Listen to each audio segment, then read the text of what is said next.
Welcome to Skytech-Lens. On September 11, 2025, the Ambassador Bridge reopened after a sudden closure, but the mood was somber, not celebratory.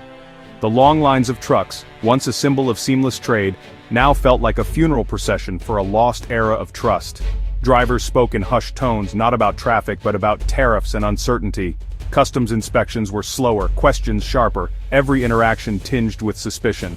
The bridge, once a lifeline, now stood as a monument to a fractured partnership.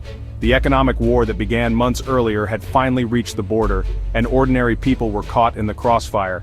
As trucks rumbled across, they carried not just goods, but the heavy weight of broken trust. The reopening was not a return to normal, but a stark preview of the difficult days ahead. The crisis began in March 2025 when former President Trump imposed a sweeping 25% tariff on Canadian cars and auto parts, citing national security.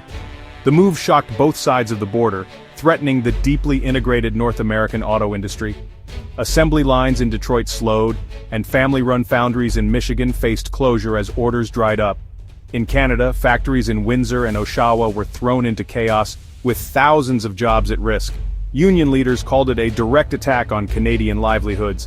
The tariffs weren't just numbers, they were a threat to families and communities built on cross-border trade. Decades of cooperation were replaced by confrontation, as the US treated its closest ally as an adversary. The trade war had begun, severing a partnership that had fueled prosperity for generations. Canada, led by Prime Minister Mark Carney, responded swiftly with the Reciprocal Framework Regulation, matching every U.S. tariff with an identical one on American goods. Ottawa launched the Beats Co. program, a $10 billion fund to help manufacturers adapt, but only if they cut reliance on U.S. suppliers. New customs rules demanded exhaustive proof of every component's origin, creating headaches for U.S. exporters. The Carney Doctrine was clear. Canada would not be bullied, and would defend its sovereignty with strategy and resolve. Investors flocked to Canadian infrastructure, reassured by the government's decisive action. While U.S. markets wavered, Canada projected stability. The message to Washington, Canada was no longer a junior partner but an equal ready to fight for its interests. The trade war's impact was immediate and brutal for workers and small businesses. In Michigan, family-run foundries lost Canadian orders overnight, forcing layoffs and closures. The ripple effect hit mechanics, local diners, and entire communities dependent on manufacturing. The tariffs, meant to protect American jobs, instead hollowed out the industry from within.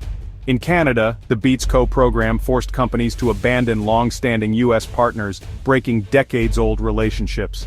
Business owners faced painful choices. Survival meant severing cross-border ties. Workers on both sides, once collaborators, now found themselves pitted against each other. The economic decoupling was personal, dismantling communities and trust. The promise of protection rang hollow as more people packed up their tools for the last time. Nowhere was the trade war's impact clearer than in the lobster industry. As the US withdrew from trade pacts, Canada signed new deals, opening global markets for its lobster fishers. When tariffs hit, Canadian lobsters entered Europe and Asia tariff-free, while American lobsters faced heavy duties. Maine's lobster exports collapsed, boats sat idle, and prices plummeted. Meanwhile, Nova Scotia's industry boomed, filling the void in international markets. Canada's sales soared, while U.S. sales fell sharply, a reversal of fortunes.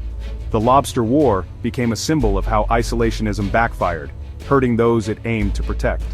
Canada's diversification offered an exit strategy. The U.S. was left behind. For Maine's fishers, it was a bitter lesson in the realities of global trade. Amid the conflict, the new Gordie Howe International Bridge opened, a $5 billion symbol of partnership now overshadowed by discord. The ceremony was tense, the optimism gone. The bridge felt like a monument to a relationship in crisis. Traffic projections fell short by a third, leaving vast, empty lanes and a looming financial burden for Canadian taxpayers. Truckers stuck to the old Ambassador Bridge, and the trade war had simply reduced the volume of goods. The Gordie Howe Bridge, built for a future of growing trade, became a costly reminder of what was lost. Its emptiness was a silent critique of the policies that divided two nations. The bridge stood as a testament to what could have been, a partnership now stalled. Instead of connecting, it highlighted the growing distance. The most visible victim of the conflict was not a factory, but the bridge itself. For truckers, the new border reality was a nightmare of delays and uncertainty. Dave, a veteran driver from Ontario, lamented the endless inspections and lost income. Mike, from Ohio, blamed politicians for turning neighbors into competitors. The camaraderie of the road was strained by policies that made every crossing a gamble. At a diner near the Blue Water Bridge, owner Maria watched her business dwindle as truckers and factory workers disappeared. Fewer customers meant fewer shifts for her staff and mounting bills. The trade war wasn't just about cars and steel, it was about livelihoods and community. For those on the front lines, the conflict was personal lost hours, empty seats, and constant anxiety. The headlines missed the human cost. For many, the future felt uncertain, and the sense of shared purpose was slipping away. The trade war's effects rippled into homes across both countries. In Detroit, workers like Tom saw hours cut and plans put on hold as factories scaled back. Families faced job insecurity and rising anxiety, with layoffs replacing help-wanted signs. In Canada, some industries boomed, but most families felt the pinch through higher prices on everyday goods. A Toronto mother hesitated over strawberries, once a staple, now a luxury. Government programs created jobs in some sectors, but the cost of living climbed for many. People were proud of their country's resolve, but weary of the personal sacrifices. The trade war blurred the line between national pride and daily hardship. There were no easy victories, just confusion, frustration, and a heavy burden on kitchen tables. The decisions made in distant capitals were felt most acutely at home. The 2025 US-Canada trade war proved there are no winners, only shared losses. Tariffs meant to protect industries ended up hurting both sides, as supply chains broke and trust evaporated. The underused Gordie Howe Bridge became a monument to failed policy and lost partnership. Canada's swift response showed it would defend its interests, not just follow America's lead.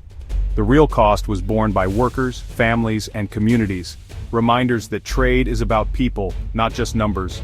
Recovery will require renewed dialogue and a return to mutual benefit. The border should unite, not divide. The future prosperity of both nations depends on rebuilding trust and working together. Thanks for watching. Subscribe to the channel for more updates.